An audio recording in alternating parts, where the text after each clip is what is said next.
again, and welcome to Foreplay Radio Sex Therapy. I'm your host, certified sex therapist Lori Watson, author of Wanting Sex Again, and blogger at Psychology Today and WebMD. And I have with me Dr. Adam Matthews, my co-host, who's a couples therapist, psychotherapist, and president of NCAMFT. Foreplay is dedicated to helping couples keep it hot. Each episode, we cover an aspect of sex that impacts your sex life and something that you can relate to. So if you find our discussions helpful, please give us a review on iTunes or Stitcher. We would love it if you would tell a friend about us. You can find us also on the web at foreplayrst.com. And if you have a comment or a topic that you'd like us to talk about, we'd love to hear from you. Please send them to us at info@foreplayrst.com. Thanks for listening. Now on to today's topic. Okay, today's episode, we've got another mailbag, and this is a complicated one with lots of different parts, right, Adam? Lots of different parts, but that's good.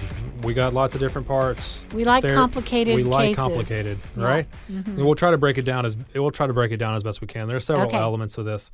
So we'll read the whole thing, and then we'll kind of break it down and talk about each section as we go. Okay. So listener writes in, me and my husband, after an extended postpartum lull and disagreements about birth control methods, finally had sex again. Unknowingly, we used many of the tips mentioned in the podcast, way to go, to minimize the awkwardness. So we've had sex a few more times, mostly on my part, to just do it and hope the feelings will follow. I'm struggling immensely because during the lull, my husband turned to pornography rather than trying to maintain connection with me. I don't know how to just get over that. He seems happy now that we are having sex again, but I'm still hurt and can't get past it. Do you have any suggestions for how to address this?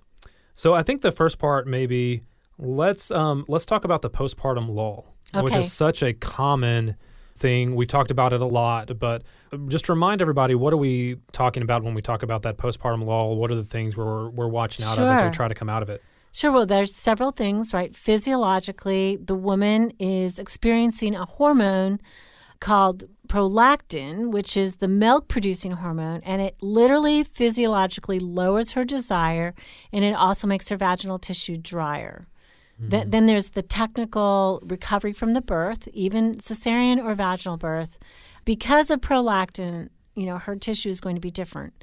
So that's present even in a cesarean birth. So 6 weeks after birth, it will still actually hurt her.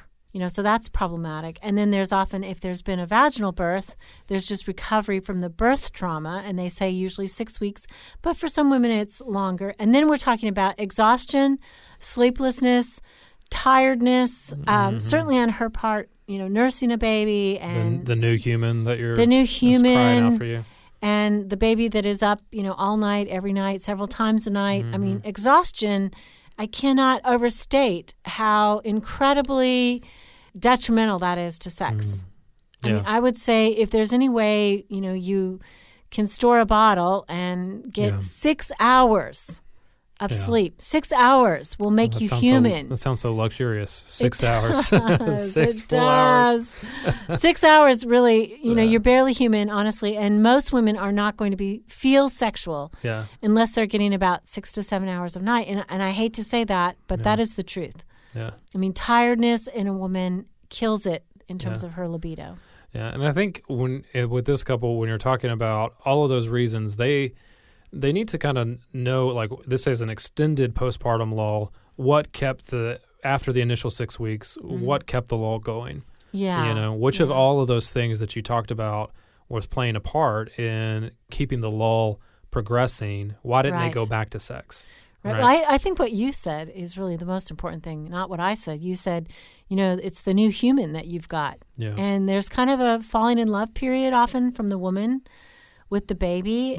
Fathers are often very excluded, which, it's biological, right? Sure. She had the baby most of the time, and we know there's lots of ways to have babies, but, oftentimes she carried the baby, and there is this wonderful part of falling in love with your baby, and sometimes you don't need as much physical love from your partner because you're getting so much physical love, touching the baby, nursing the baby, loving on the baby. It's like you get touched up, all the time. And I tell my sons, and I know this is hard, but I tell my sons, think about being arms around the mother baby for about 2 years. Now, I don't want anybody to wait 2 years to have sex. Yeah. But in some ways, it's true that oftentimes the father or the father person, is a supportive role and not the main actors. And so it can be difficult. And I would say to my daughters, you have to remember that being the supporting actor is not so fun. Everybody likes a little limelight, and everybody wants to be the center of attention. And you have to get out, and you have to leave the baby behind, and you have to make time. And I think if your partner's love language is sex, you got to find a way to get back into the sexual relationship. I think what you're talking about, the overarching thing, is just an adjustment, the adjustment period that comes from having a baby and including them all over again, and finding a new way to be as a couple. You said you can't overstate how the exhaustion. I think you can also not overstate how big of a shift it is in your relationship. And I think a lot of couples think that they're just going to go right back into the way things were, or they underestimate the shift.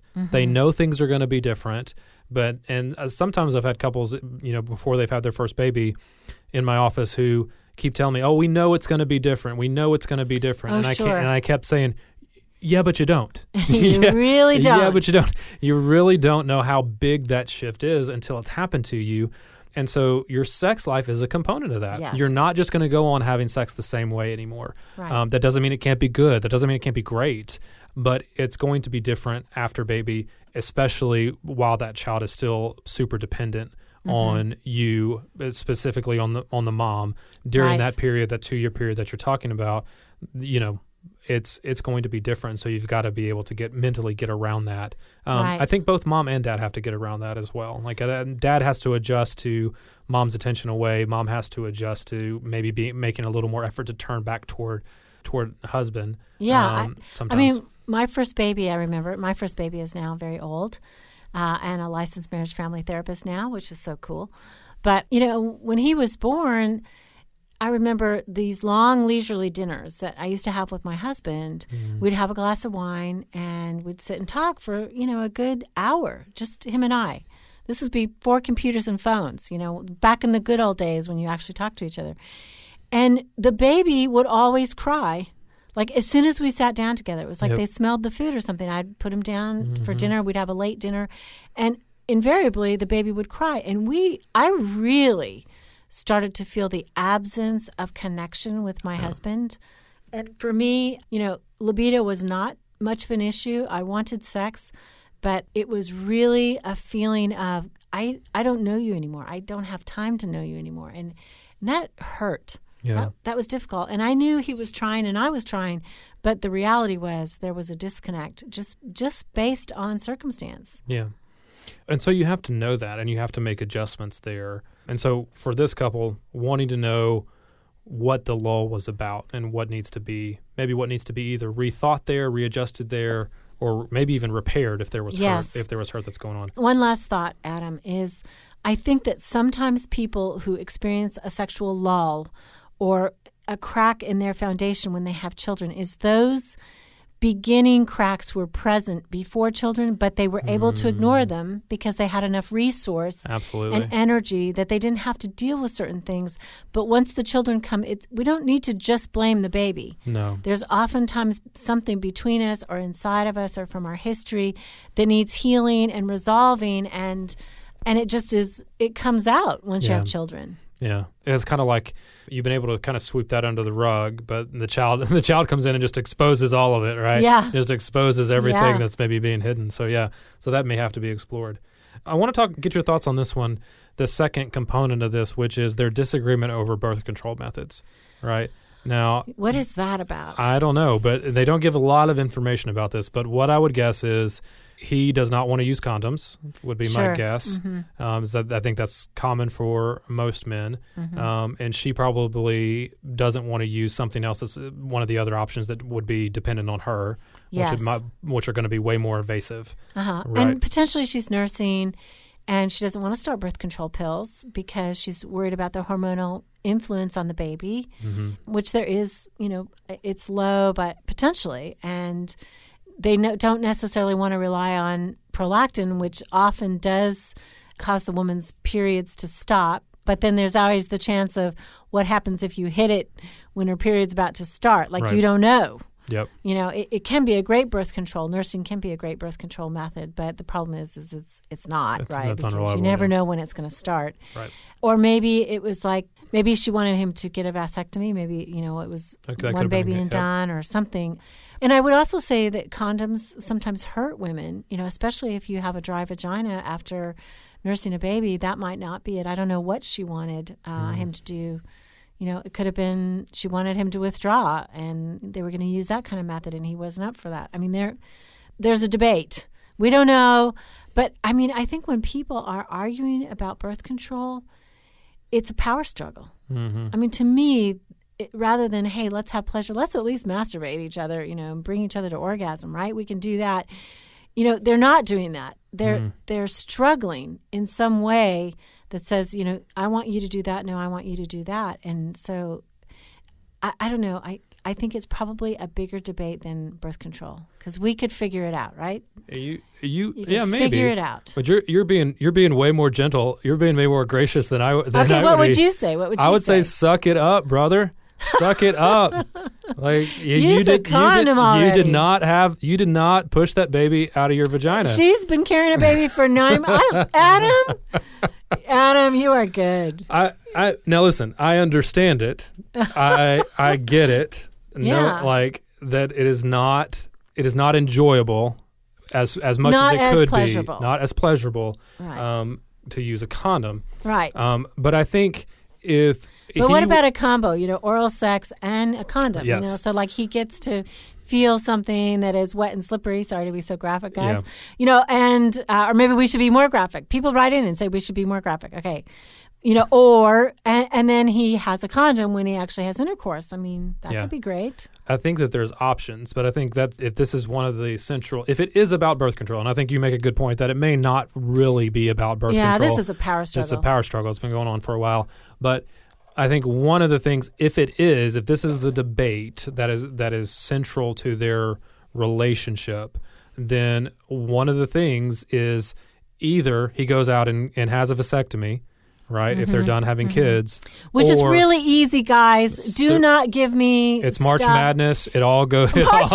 Did you see that? That was on my Facebook. Yeah, but it is common. Oh, please, man. please join our Facebooks too. What is your Facebook or your Twitter? My Twitter is at Matthews Counsel. My Facebook is Matthews Counseling. Yeah, and mine is Lori Watson, couples therapist. And hey, I'm on Adam, we are on Instagram, right? Instagram, it's Foreplay Radio Sex Therapy, and we would love it. We have like 13,000. I think. Is it 13,000 followers? Like that.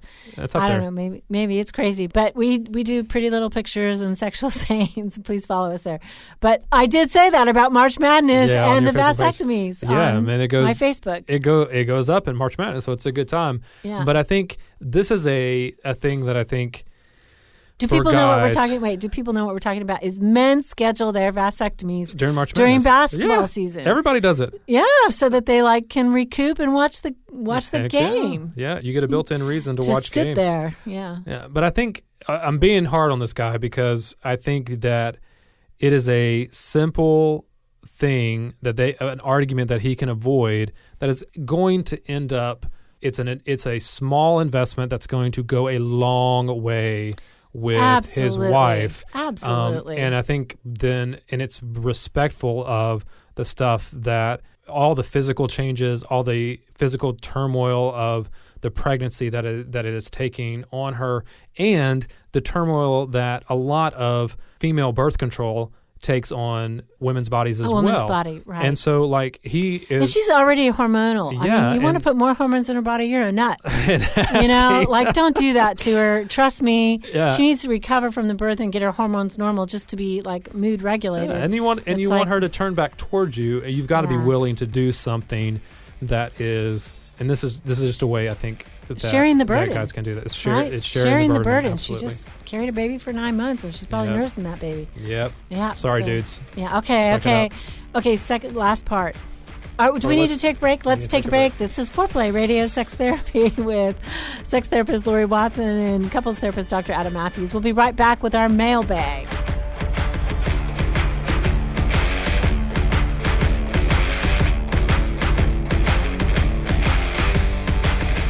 Wanting Sex Again: How to Rediscover Desire and Heal a Sexless Marriage by certified sex therapist Lori Watson. Each chapter is designed to fix one of the problems that cause low libido, from early marriage through the childbearing years, even all the way through menopause. I've also had men read it and tell me that for them it was the most hopeful thing they read about resolving sexual problems. Look for Wanting Sex Again on Amazon.com. You can also talk to Lori Watson for therapy in person or via Skype. I offer couples counseling and sex therapy, and I think about both aspects of the relationship, emotional intimacy and sexual technique, and that combination together helps marriages be happy. Weekend couples intensives are also offered. Improve your sex and improve your relationship with Awakening Center for Couples and Intimacy. Find out more at awakenloveandsex.com. Awaken what's possible. It is one of my great joys in life to be able to really help individuals and couples find strength in their relationships and really find hope again. Licensed marriage and family therapist Dr. Adam Matthews from Matthews Counseling. I work with a wide variety of issues, including depression and anxiety, marital issues, issues with adolescence. I believe that therapy should be designed around you, that it should be personalized to who you are and to your unique situation. Therapy is available in office, online, and by phone. I want therapy to be comfortable for everyone. At our office, you'll find that we sit around a fireplace in deep, comfortable chairs, look at the problem differently, and offer practical solutions for you to take home and utilize outside of the therapy room. Schedule today and rediscover hope. You can find me on the web at matthewscounseling.net, Matthews with one T. You can contact us through email or phone and find a lot of resources on our website, matthewscounseling.net.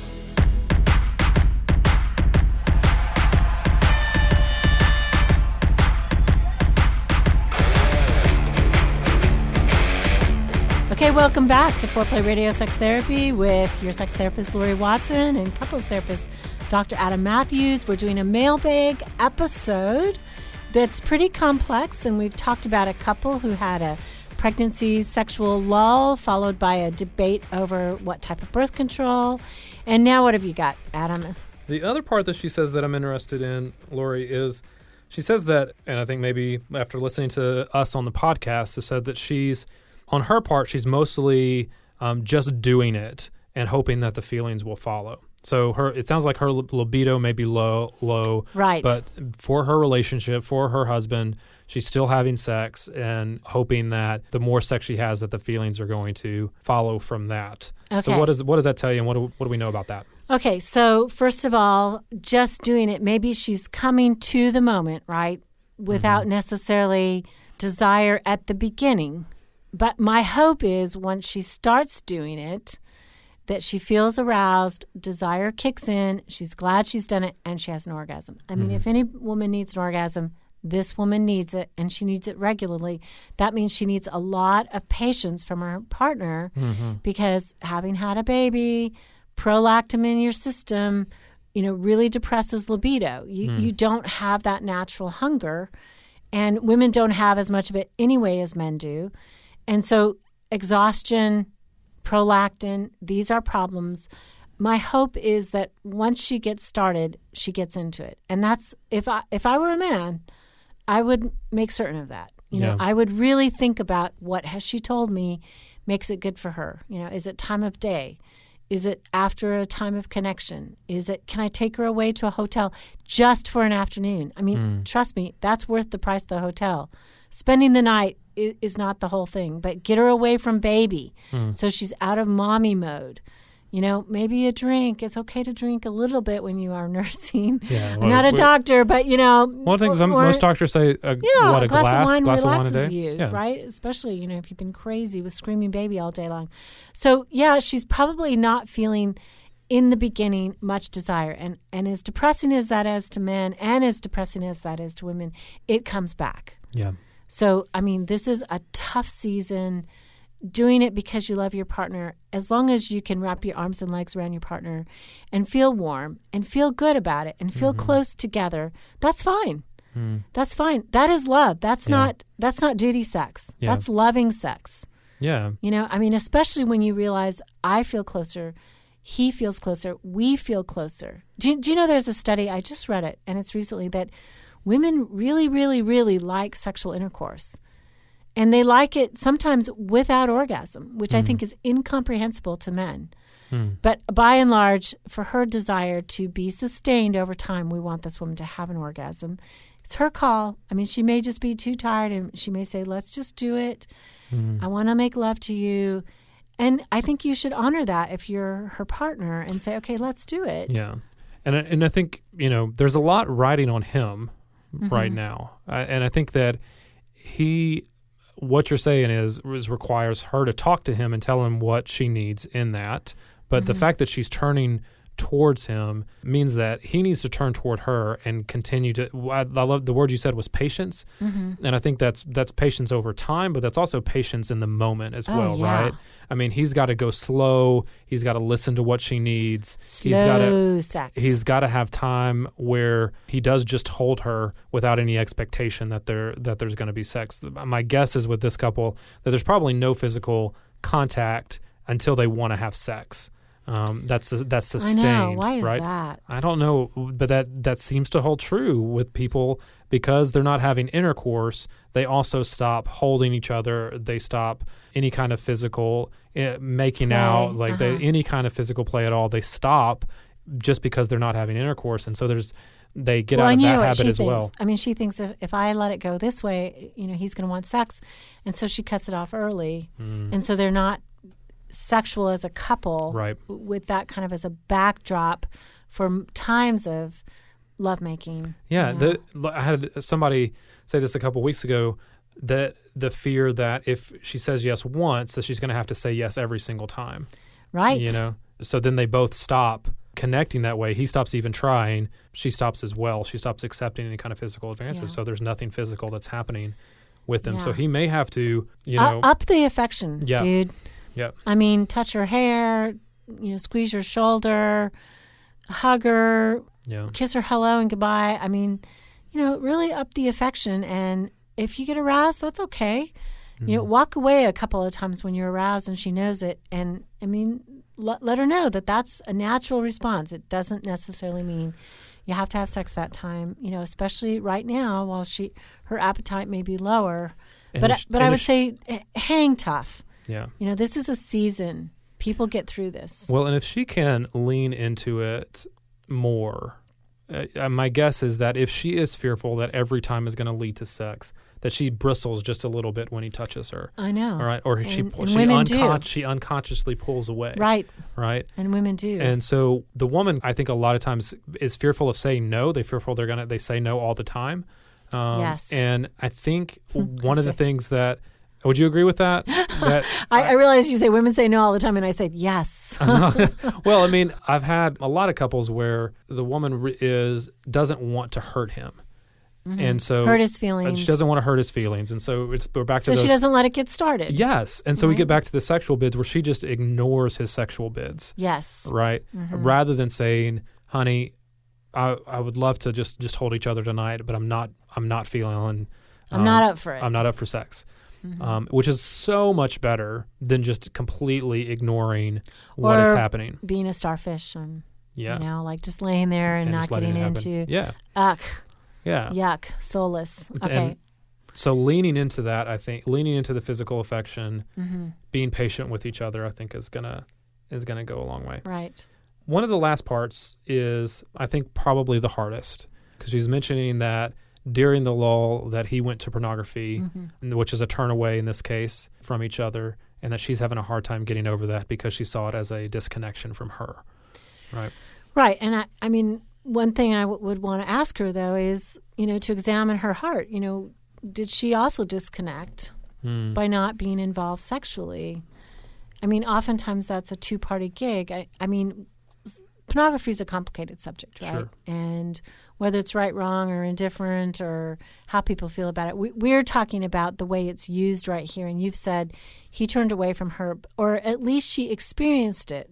Yes. As him turning away from her, preferring this other method. And my question is, because I know couples, and she's just said she was just pregnant, that potentially she turned away first from the sexual relationship. And so he was resorting to, I got to make myself happy. I got to relieve myself sexually, and you don't want me. So this is, this is only a substitute. Yeah. But then she finds out, she feels threatened, she feels anxious, and it's, problematic for her. I mean, first of all, I think they need to start by talking about what it means. What does it mean when you look at porn? Does it mean you prefer those other women? Are you just doing it because we're not doing it and you have to release? Does it, are you now so interested in porn that you're not initiating with me? It could mean that, right? Yeah, absolutely. He's like, okay, I've given up on the negotiation. And to me, if you've given up on the negotiation and you're using porn, that's a problem. Yeah.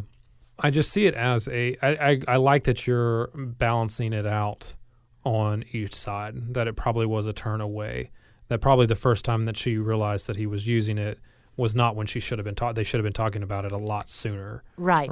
And a lot sooner what was happening. At this point, I would wonder how much of a break of trust it is for her. And that's what she's sounding like she's saying is a hard thing to get over. I think for a lot of people it does feel like I don't want to say it's not exactly the same as going outside of the marriage or in an emotional or physical affair.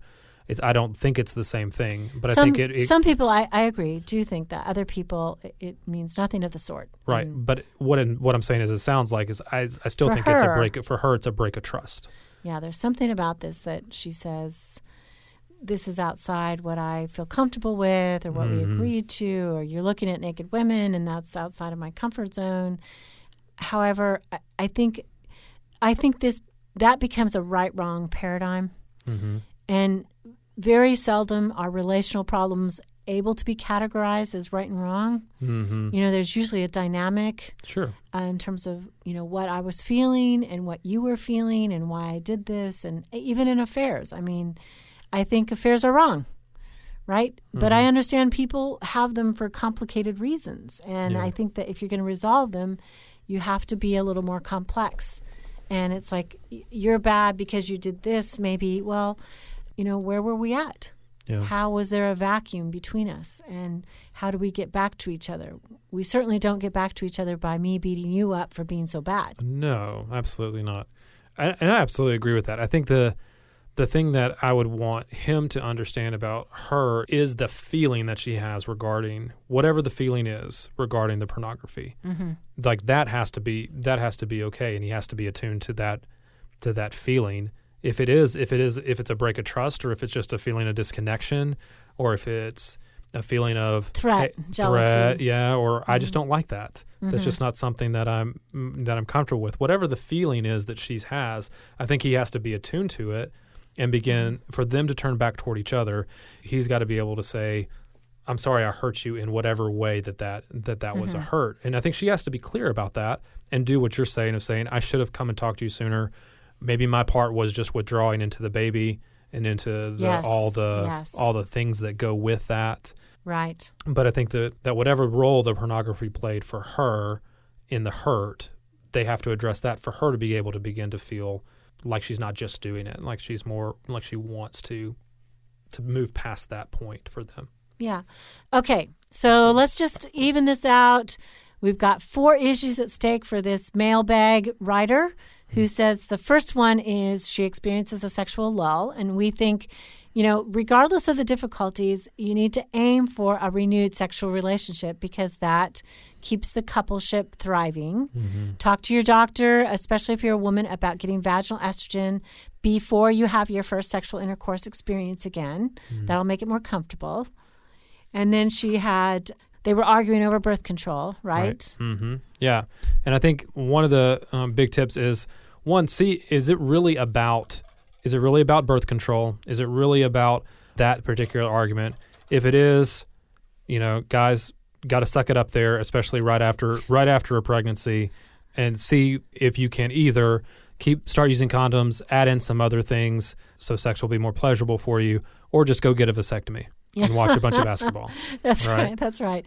And she was also experiencing low libido, right? Yeah. Just not as into it. A lot of reasons for that pass. the being entranced with your baby. There's exhaustion, the prolactin in your system. These things pass. Try to see if you can say yes and start, or say, yes, I'm willing to start and see how it goes, and hope that your arousal kicks in and then you feel desire to finish and to do it. Yeah. So, and then finally, they were talking about what the pornography that happened that he turned to during their sexual lull. And both parties have to kind of see what their role is in that and what their feelings are around the pornography and kind of what function was it serving in their relationship, and turn back toward each other and begin to talk about that and acknowledge each other's feelings about that as they move closer together. Yeah. So thank you. You're listening to Foreplay Radio Sex Therapy with your sex therapist, Lori Watson, and couples therapist, Dr. Adam Matthews. Follow us on Instagram, Foreplay Radio Sex Therapy. Hey, help us stay on top here at Foreplay. We'd love it if you would subscribe and share it with your friends. And please take 1 sec and rate and review us. Thanks so much.